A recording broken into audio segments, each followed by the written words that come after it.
Today's video does contain subject matter that some viewers may find disturbing, and viewer discretion is advised. And if you have a story you'd like to send my way, just go to astheravendreams.com and click the button to do so. And of course, thank you.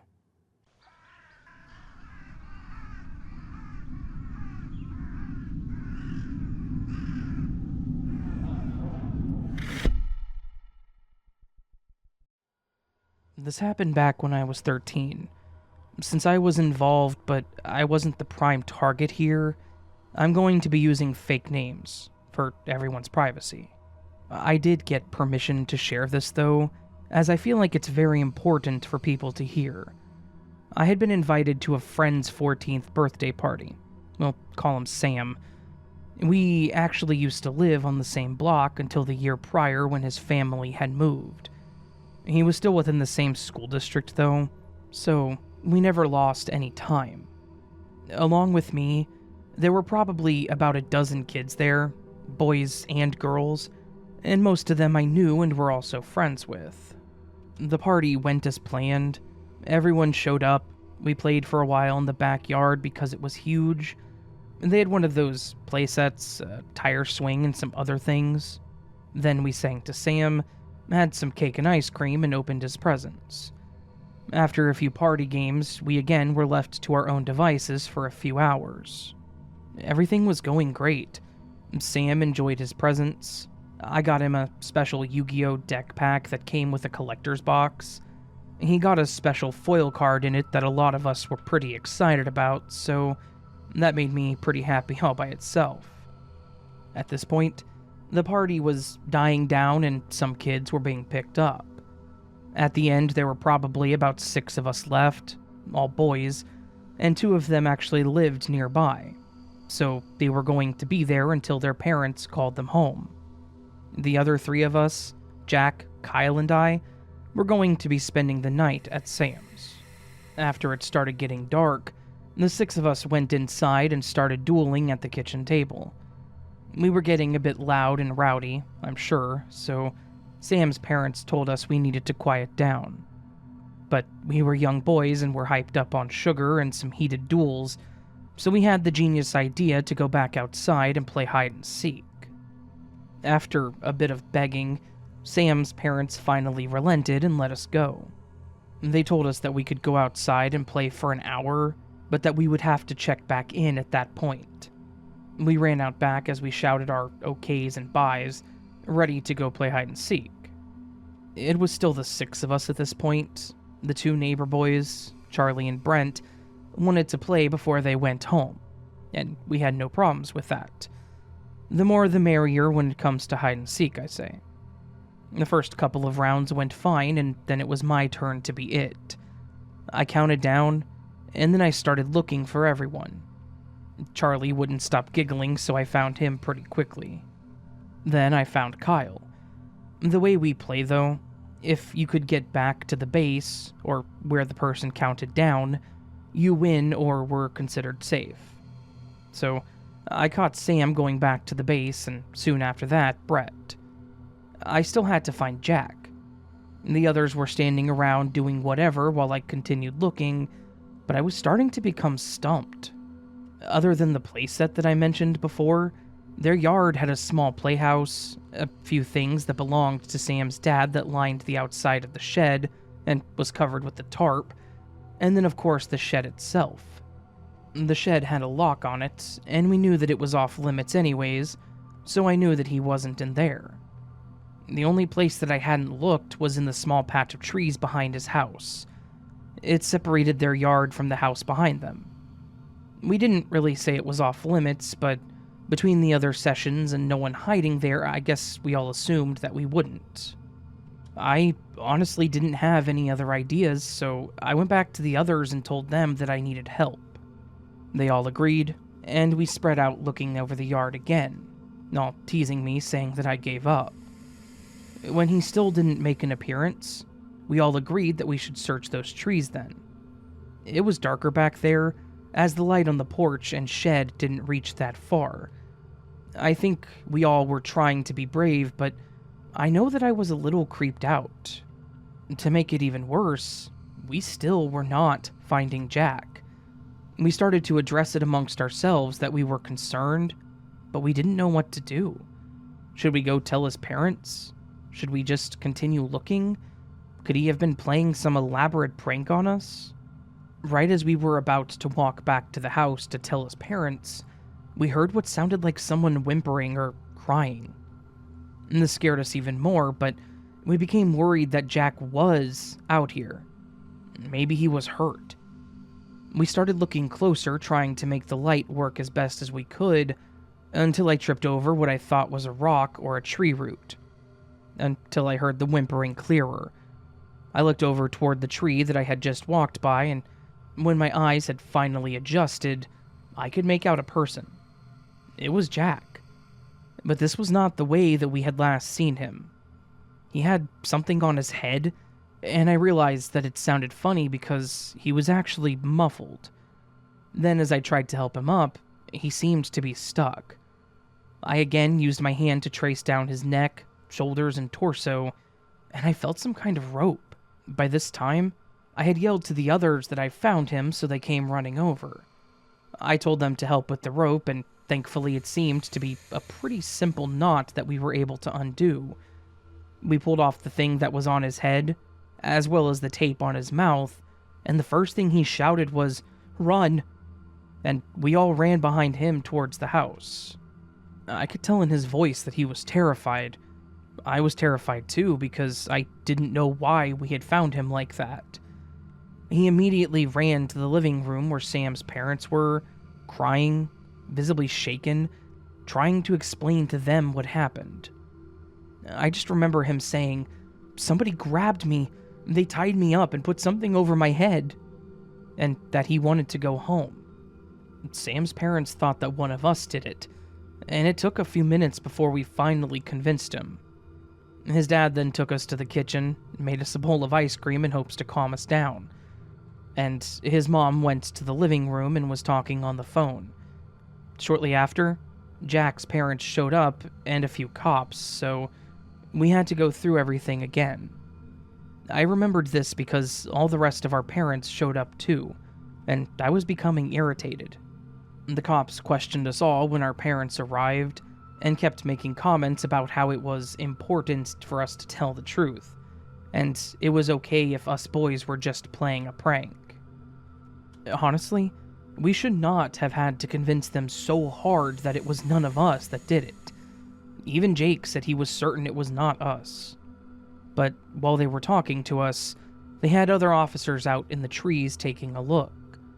We weren't really told by our parents what all they found until we were older, and I can understand why. Jake remembered having something pulled over his head and said that someone covered his mouth telling him not to scream.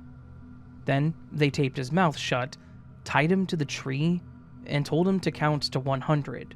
He counted to himself as he heard the footsteps fade slowly. He could hear faint laughing and talking from the rest of us, but we weren't close to the trees by that point. Then, about the time that I went toward the trees alone, he could tell that it was one of us, but since he hadn't reached 100 yet, he was scared to call out. But when he started hearing all of us, that's when he decided to try calling out for help, the best that he could. With how terrified he seemed, I have no reason to not believe him or the rest of our friends. So, many years later, I was a teenager at this time, the situation came up and they explained a bit more to me. They said that the cops were searching the woods and found something like a burlap sack, and that's what was most likely over Jake's head. They also found the rope and the tape. The most eerie part of this, however, was the note that was pinned to the sack. It simply said, "Found you." That's what convinced the police that it probably wasn't our doing after all. I mean, that had to be intentional, right? Leaving a prepared note like that? I know that Jake doesn't really like to talk about it unless he's in a particularly good mood, but I can't imagine what he had to go through. Who knows what this guy's intentions actually were? He must have been watching us, at least, because that note was relevant to our game. But was that his whole thing? Just to scare us? As far as I'm aware, and from what I've heard from Jake and Sam, they never found who did it. They questioned the people on the other side of the trees, but it was just an older couple living there, and the guy had to walk with a cane. So I doubt it was him. What I do know is, for those of us who still talk and hang out, we will never forget the fear that we felt that night, and that lingering dread that that guy still may be watching us somewhere.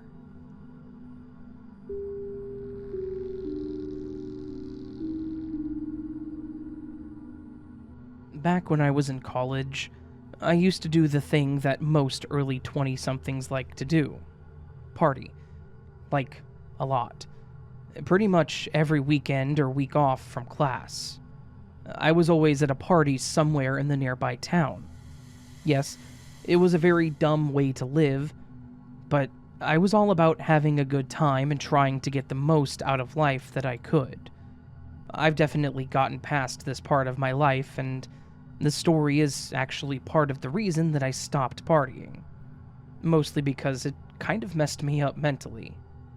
This party that I was going to was pretty much like every other party I've ever gone to. Too many people, people planning on drinking too much and crashing on the host's floor. Probably some illegal activities occurring that I won't mention, because I'm not going to incriminate anyone. I actually knew the host, but I wasn't really friends with him. I guess that I would say that we were sort of acquaintances. When I say host, though, it's probably important to note that I just mean the person that rents or owns the house that we are going to have the party in. Because there were always a group of us crazy kids that would supply the party with all it needed. We just needed someone to give us 4 walls, some furniture, and a stereo. When I got to the house on the night of the party, it looked like it was going to be one hell of a time. A bunch of my friends were already there, the music was decent, and I was ready to let loose and have a good time. I walked in, and just inside the door, I immediately ran into the host.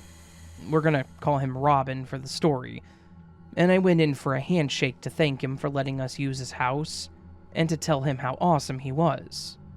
I started off with a, "Hey bro, how's it going?" Just trying to keep it informal, and he literally just stood there staring at me with a blank stare. After a few moments of me reaching my hand out and him just staring at me like there was something on my face, several moments that were incredibly awkward, I may add, I just sort of readjusted and then asked if he was okay. He kept that same dead stare and just shook his head slightly, saying, "No, Cody, I'm not okay." Then, he turned to walk away from me without as much as a second stare. I was pretty obviously confused. This was an incredibly strange interaction that I definitely did not anticipate from Robin. The few times we met, he always seemed pretty chill, and I thought we were decent with each other to the point that he would accept my conversation, but here we were. I shrugged it off and just went back to the table to get something to eat and to get myself a second drink. I figured maybe he was just in a bad mood or something, and I wasn't wanting to let it ruin my night. After a while, I was just having a good time at the party, chatting it up with people that I knew. I actually asked a few others if they had spoken to Robin or seen him that night.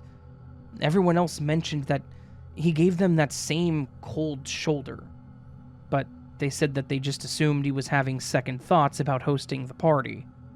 I agreed that that was probably the case, but the other side of that is that he could have just not agreed to have been the host. In the end, I assumed that this was just going to be one of those parties where the host complained a lot after, and no one was allowed to crash on the floor. We'd had a few Killjoy hosts before, and it was fine. It was his house after all, but it was still kind of a pain. Well, I thought that this was the case, until what happened actually happened.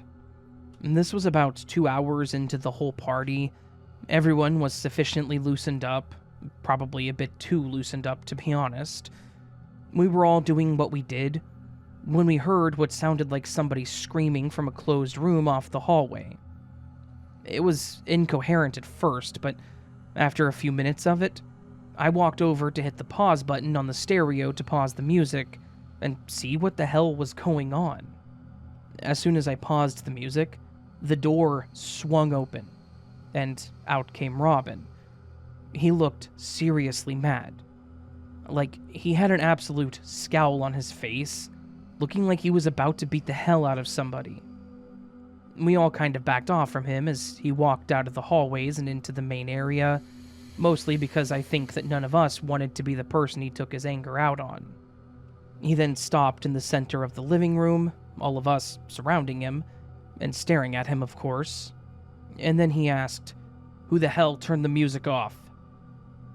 The whole crowd kind of looked around, but slowly fell off to the sides, pushing me towards the middle, basically singling me out. I just kind of shyly said, "Oh, I did. We heard you yelling and we were wanting to make sure you were okay, man." I finished this sentence, and as soon as the last words came out of my mouth, I saw Robin lift his hand toward me, and I was met with the business end of a handgun. I could feel my heart speeding up. The people in the room started screaming and trying to push back, but no one really did anything to help the situation. Not that I would expect anyone to jump in front of a gun for me. I slightly lifted my hands and I tried to tell him that I was sorry about turning the music off, that I didn't want any trouble, and that if he wanted, I would just leave the party and not come back. I was basically just trying to plead for my life at that point, because this guy that I didn't really know very well was about to shoot me. After several more seconds of silence and me feeling like I was about to puke, he shifted his arm and he put the gun up to his own head. Then he just gave us this really messed up smile and creepy laugh. It was almost cartoonish how creepy it was, like something the Joker would do. The whole room just sat still and watched as this guy laughed and pulled the trigger. And I think there was a huge collective sigh of relief when nothing happened. He pulled that trigger with the gun against his own head, and as soon as it was clear that the gun was not loaded, he started laughing like an absolute psycho. Obviously, this was a huge party killer. We were all speechless and freaking out, and I was trying to figure out how the situation was supposed to be funny. Obviously, he thought it was the most hilarious thing to ever happen. And honestly, I think the whole room was ready to beat the hell out of this guy, while he was just howling about how he got all of us, and how we really thought he was going to do it. Yeah, dude, you had a gun. And rule 1 when it comes to firearms is to assume it is always loaded, and that the person holding it intends to use it. Not to mention, you were acting weird and angry the whole night, and everyone in the room was a bit tipsy when you decided to put it to your head and pull the trigger. Without even saying a word, everyone pretty much just started filing out of the house, myself and my friend group included. We were just done with that party. The whole time while we were exiting, he was just laughing and asking why we were all leaving, calling us lame, saying that we needed to learn to take a joke. In my opinion, pretending to commit suicide is not a joke.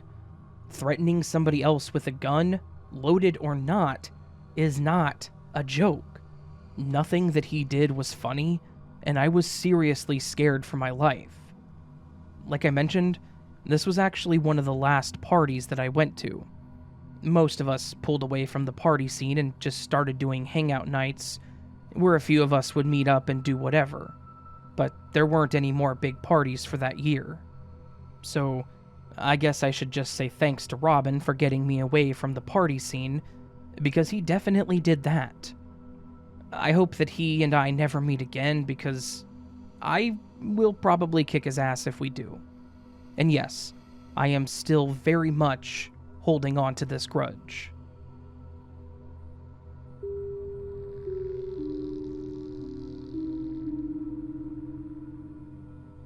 This happened my senior year in high school.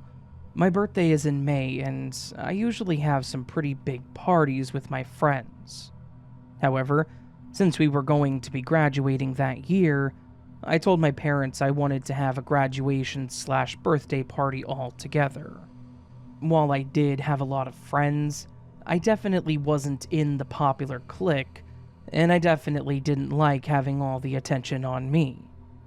This way, I thought I could still have friends over, but it would be all of us celebrating, well, all of us, not just me. I was also hoping my mom wouldn't try to make them sing to me this year. That was embarrassing after the age of, 14. At least for me. So, thankfully, it wasn't hard to get them to agree, and we started making a list of things I wanted to have, like foods and drinks, as well as entertainment. I, first, wanted to have it at a park shelter since it was going to be nice out, and that way we could all take senior pictures together if we wanted. I also wanted to make it karaoke themed. American Idol was a pretty popular thing at this time, and I watched it with my mom and sister every time it was on, so I was pretty into it. And no, I don't think that I'm a great singer either. It's just a lot of fun when you're doing it with friends. So, we compromised, and my dad's friend actually agreed to let us use their bar for the party. Look, I know this sounds odd for an 18-year-old, but it was actually a nice place, and not like those gross, sketchy bars you see in the movies. The couple that owned the bar were actually like an aunt and uncle to me and my siblings.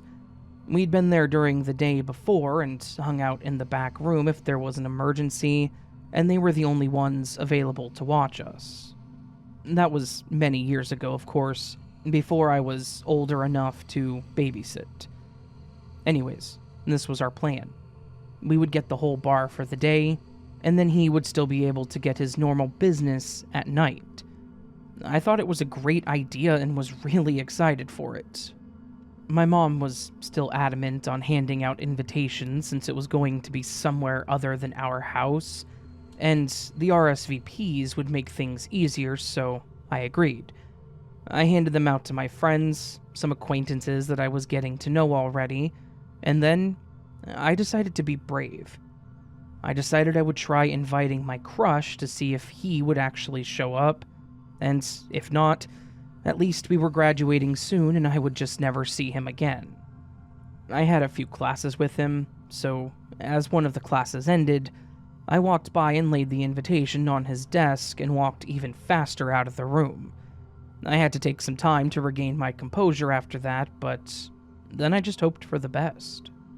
Fast forward to the day of the party, I got up early to go with my mom to help set up and decorate the bar. We had some graduation banners. We had tons of finger foods, including some that Heather and Mikey, the owners, had made for the party. My mom even came up with clever drink ideas. She got the glass bottles of root beer and cream soda, and even made her homemade punch. I also agreed to her making a birthday cake, so long as nobody sang happy birthday. The bar was looking great, and I even had the karaoke machine set up, so I was pretty excited and looking forward to it. As people started to show up, we started getting a little rambunctious. However, I kept watching the door, hoping that my crush would walk in. About an hour into the party and not seeing him, I was a bit discouraged, but I told myself beforehand to not let that ruin my time. He hadn't RSVP'd, so I had a feeling that he wasn't going to show up anyways. So, I let it go, and we all started getting pretty crazy with the karaoke. We got so into it that I didn't realize my crush had not only showed up, but was now standing near the stage watching as I made a fool of myself. I was pretty embarrassed, and ended up running off the stage laughing and went to get something to drink. While over there, I saw him looking past people, like he was trying to find me, but now being completely shy, I didn't know what to do. So, as a teenage girl does, I avoided him. A lot. After some time, though, I did finally get the courage to talk to him. I did talk to him occasionally in class, but this was definitely the most I had spoken to him all year. At one point in the night, He asked me if I wanted to go walk around outside, and I agreed. I told my two best friends where I was going, and after we grabbed a cup of punch, we walked out. I know that I probably should have told my mom what I was doing, but to be honest, I didn't want her to stop me. And I at least told my friends so they would have my back. My parents were great, but I doubted she would even notice with everything else going on. So we walked around the parking lot for a while with him walking on the outside, which is how we ended up walking towards the back of the building, as he steered us to that direction. I didn't pay much attention as I was focusing on everything else, like how I looked, what I was saying, was I talking too much? Did I possibly have a stain on my mouth from the punch? And then also reminding myself to tell my mom that the punch may have gotten too warm because it was tasting a bit bitter. My head was being flooded with everything all at once, but then it all stopped when, basically, he admitted to liking me too. All I wanted to feel at that moment was happiness, and like I had achieved something. I remember the fluttery feeling and almost like I was floating. Then, I remember that feeling of being kissed. I was on cloud 9 at that moment. But that feeling started to shift when he started implying things.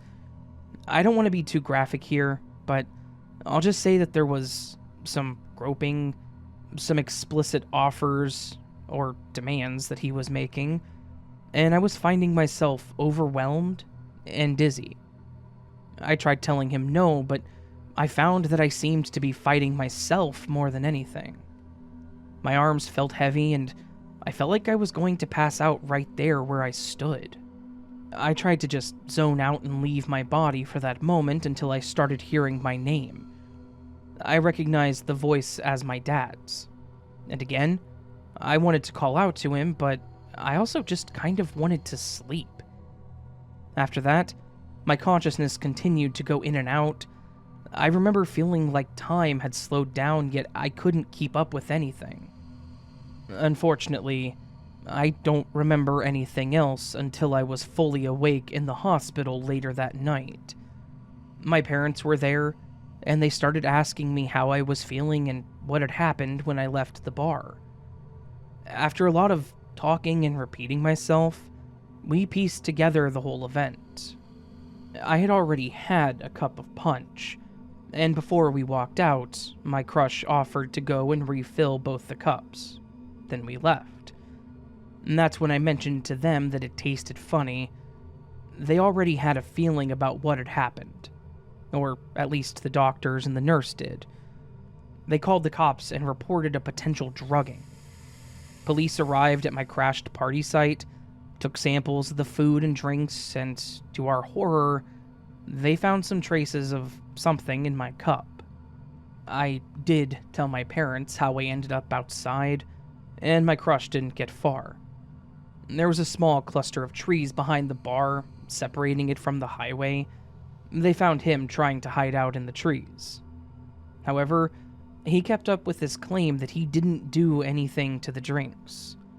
The lab people, or whomever they were, said that the drugs that were in my cup were fairly consistent with sleeping pills. The authorities had also determined that my crush's mother had been prescribed some pretty strong sleeping pills, so it was assumed that that's what it was. I was devastated. I had strong feelings for this person, and he tried to take advantage of me. I definitely understand now, and after the event, that he was not a good person if this was his first thought. But it was even worse at that age, knowing that he brought those with this intention. He didn't get very far before I started hearing my dad yelling for me, but to add to that part, I've never been more thankful for my little sister tattling on me. She saw me leave the building and she started to get a really bad feeling. She claimed that she didn't want to get me in trouble, so she checked out front to warn me to come back. But when I was nowhere to be seen, she became even more worried and told my mother. That's when they started to look for me. I was pretty upset for a long time after that. I was embarrassed and disappointed in myself for falling for this guy's tricks, and for ruining my party due to doing something stupid, and, of course, having to explain this all to my parents and the police. I was hoping to hear that he liked me too and maybe hold hands, but nothing more. I wasn't ready to do anything else. But I guess that's why he brought the pills. And to wrap up, I know that he was kicked from school, or at least wasn't allowed to attend the graduation ceremony, so I don't even know if he graduated. I've put it all behind me at this point, now that it's been years ago, but I'm definitely more aware of who I associate with, and my drinks never leave my view. And as for my crush, I don't feel like he deserves to have a name in this story, but I hope that he and I never meet again.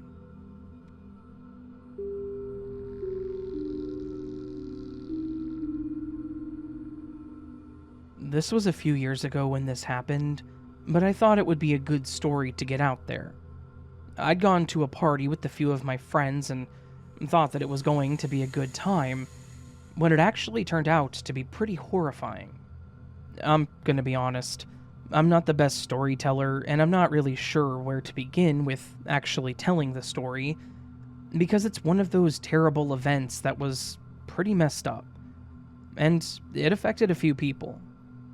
I guess I'll just start by saying that my group was just myself and two of my longtime friends, and the party was at the house of one of our longtime friend of a friend's that we'll call Jordan for the story. Jordan is a pretty nice dude. I've known him for a few years, as have both of my friends. I only call him a friend of a friend or an acquaintance, because I don't personally know much about him. I know that he's a pretty laid-back dude, likes to have a good time, and so forth. I've spoken with him a few times over the years, but I know that he's the kind of person, if I spent more time around him, I would probably say he's a pretty good friend. We got to his house a bit later than the start time for the party, and right off the bat, things seemed a bit downtrodden. We got there, greeted Jordan, and he just seemed like he was a bit upset about something, like he was trying to keep the conversation with us short. I asked him if he was okay, and he said that he was, but then mentioned that his brother was at the party, and that his brother had some issues. The way he said it was like, you should avoid him because he is a problem, but without saying those exact words. It was like he wanted to warn us, but it was also his brother, so he didn't want to just call him out as being someone we should stay away from. We told him that we would keep an eye out and make sure that if we saw anything, we would let him know. He thanked us, and he kind of seemed to change his tune a bit to one that was generally more positive and friendly. He walked us in, introduced us to a few people that he thought we would like to know, showed us where things were, and then took us out back where the larger group of people was mingling. We integrated into the group, just chatting it up with some random people, getting to know each other and enjoying the night. About 20 or so minutes into dancing, having a few drinks and catching up with some people that I actually recognized, we heard what sounded like somebody yelling, and the words being thrown out were not pleasantries. They were definitely aggressive comments. The whole group kind of just stopped what they were doing and turned their attention toward the house, where we saw Jordan and another man going off on each other. Based on his appearance, it was pretty obvious that the other man was his brother. They looked very much alike. After a bit of back and forth, Jordan yelled at the other man to get the hell out of his house. The two of them shouted a few more unpleasantries at each other, but after a bit more exchange, his brother did leave. Jordan apologized to everyone for it. We of course all told him that it wasn't a big deal and not to worry about it. We all thought it was just a family dispute and moved on, thinking that it was over. Less than half an hour later, things had gotten back to normal for the party and everyone had moved on from the whole situation. The mood was very quickly killed, though, when we started hearing more screaming in the house. This time, not angry screaming between people, but more like panicked screaming. Of course, we all turned our focus to the house again, but this time we could easily see what was happening. There was smoke billowing out from the front of the house, and we could see the people running out screaming and yelling to call 911. I watched as Jordan ran back in to see what exactly was happening, and he was helping get people out of the house while others were calling the fire department. Unfortunately, it didn't take very long for the house to go from, "Oh, there's smoke," to, "There's not much of the front of the house left." The fire department got there as quickly as they could, but the fire had quickly spread from the living room into the hallway and kitchen, and it was rather destructive.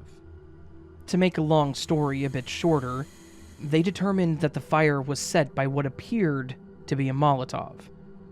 Guests that were in the house said that they heard and saw something being thrown through the living room window, and when it crashed onto the ground, the fire seemed to go in all directions. And, of course, you can easily assume who had thrown them. I learned that Jordan's brother had an addiction problem and had been staying with Jordan while he tried to get his life back on track. Apparently, he'd been doing a pretty good job, but he'd been bugging Jordan asking for cash for whatever drug he wanted to be on. When Jordan said no, he got mad, because it was a party, which meant he should be allowed to let loose. Jordan told him that he could join the party, but anything he ingested needed to be legal. And, of course, this put his brother on edge. The argument that they'd had before his brother left was enough to send his brother over that very destructive cliff, and he decided to go find somebody to help him get high. Then, he opted to set his brother's house on fire in retaliation. He was pretty quickly caught, too, because he didn't really leave after he threw the Molotovs. He'd actually stuck around so that he could watch the damage that he caused. And he was more than willing to confess it to the cops when they questioned him. Thankfully, by the end of this, nobody was physically harmed. Jordan lost his home, and what's worse, the only reason his brother was there was because he was trying to help him. It has been a while since all this happened. His brother is in jail, and the couple of times I've spoken with Jordan since then, he'd been rather optimistic, considering the fact that his brother had burned his house down. The property was a complete loss, and he ended up having to stay with family and try to get everything sorted through insurance, but I don't know how all that ended up. I just personally hope that the property loss was the worst of it. I can only imagine how much it must have hurt Jordan to have his own brother try to destroy his life like that.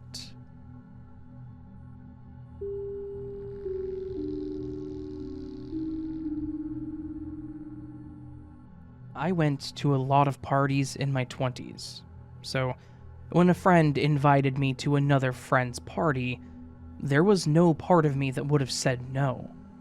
The host, Danny, was more so just an acquaintance to me, but I wasn't going to pass up free access to alcohol and entertainment.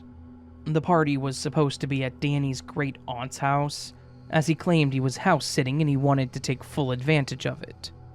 However, you can imagine my surprise when I pulled up with my friend and Danny, and the house was boarded up and abandoned.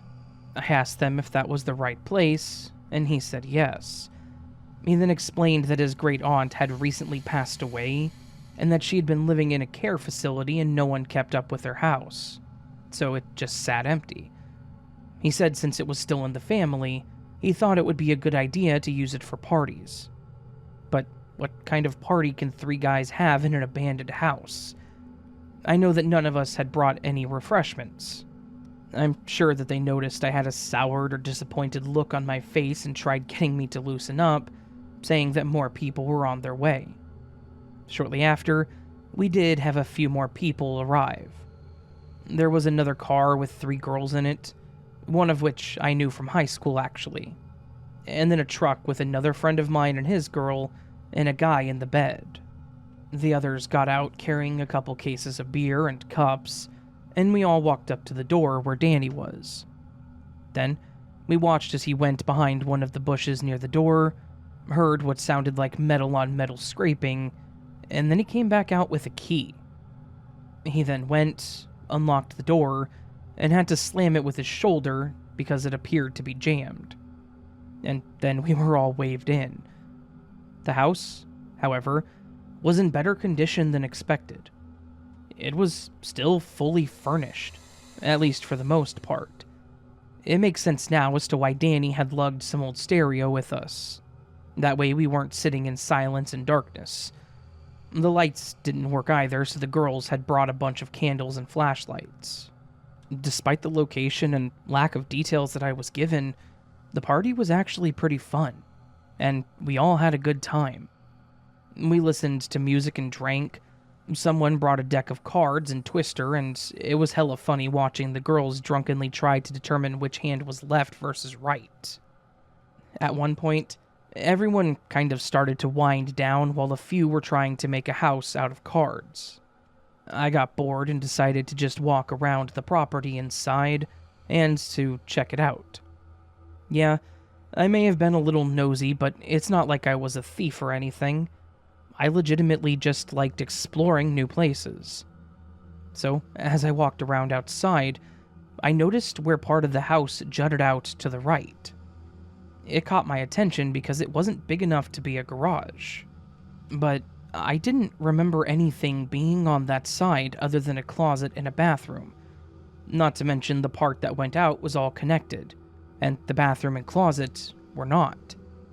This had to be a separate room. I made a mental note of this and continued my walk around the house. There was nothing else particularly interesting, but I was still curious about that room, so I went back inside. I checked the bathroom first, but I had a feeling it wasn't connected to it since it was further back than where it was positioned outside. Then I checked the closet. It seemed pretty silly at first when I opened it, and I just saw a few long coats hanging and a mop and broom leaning against the wall. I was about to close the door when something told me to look again. So I moved around the boxes on the shelf above, and I didn't even see a door or anything.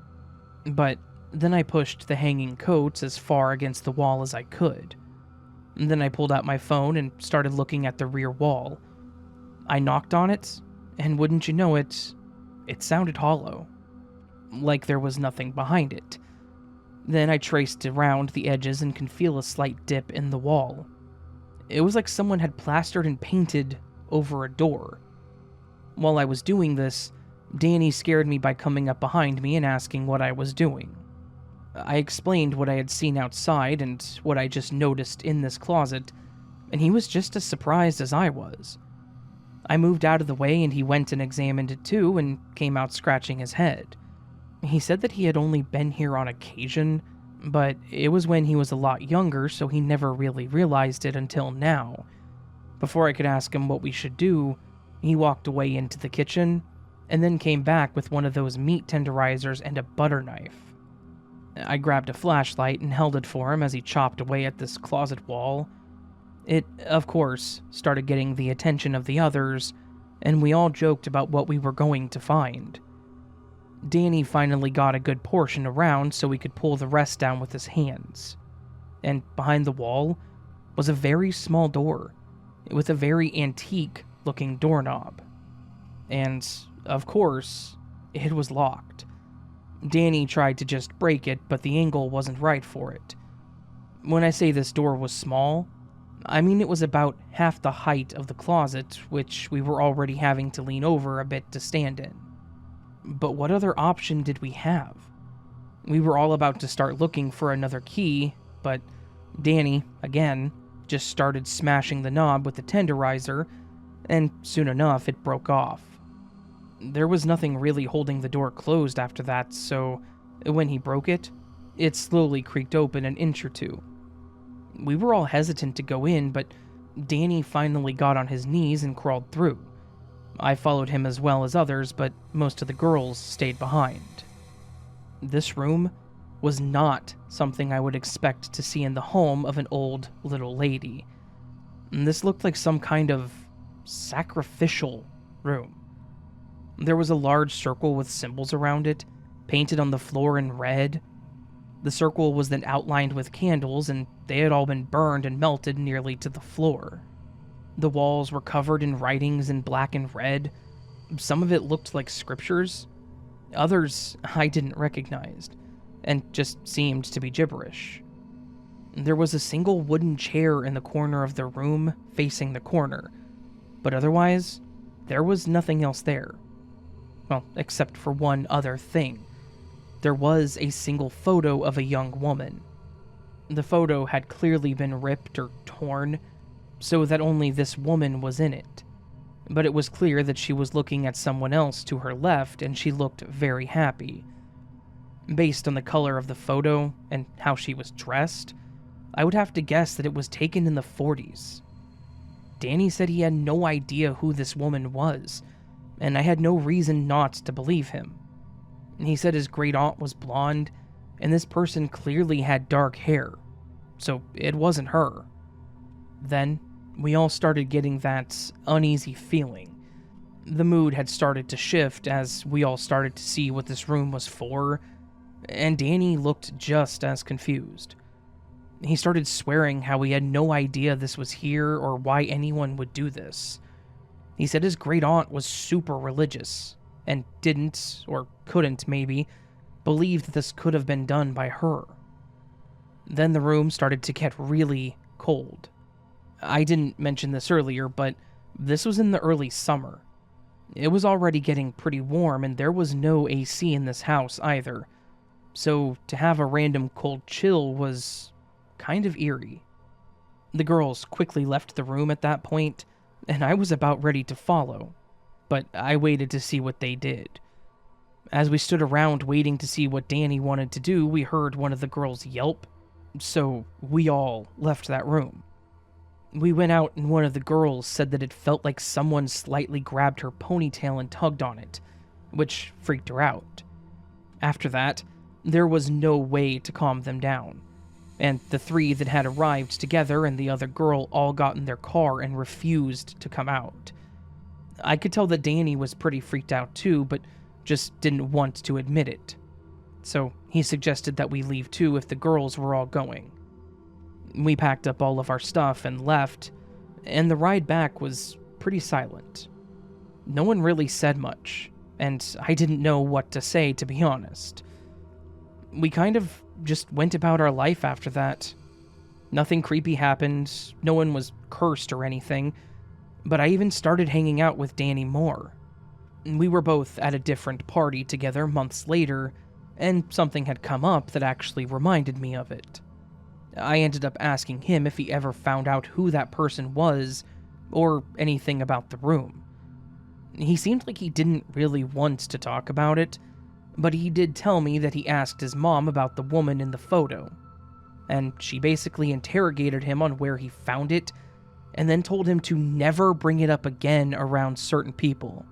I don't remember who he mentioned, but that was about all he told me.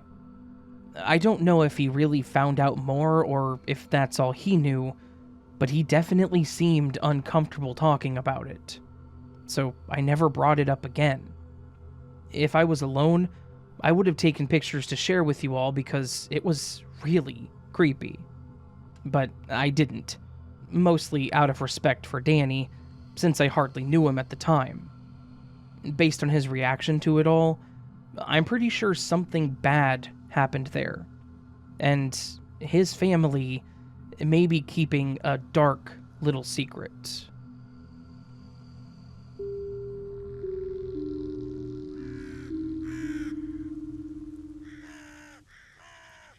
So that, my friends, was today's collection of scary, terrifying, I almost said sterilized party stories. That's right, they were sterilized. They're no longer infectious. So that was today's collection of terrifying true party stories. Oh my goodness. Scary stories.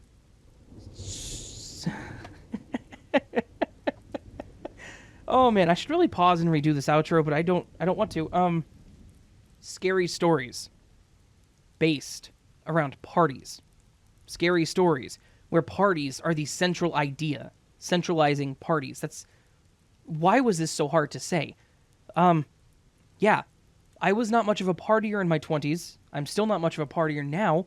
I've never really been to a party, at least not one that wasn't a birthday party for like my nephews and niece and such. I guess those get pretty crazy, playing Smash Bros with the little nephews and such.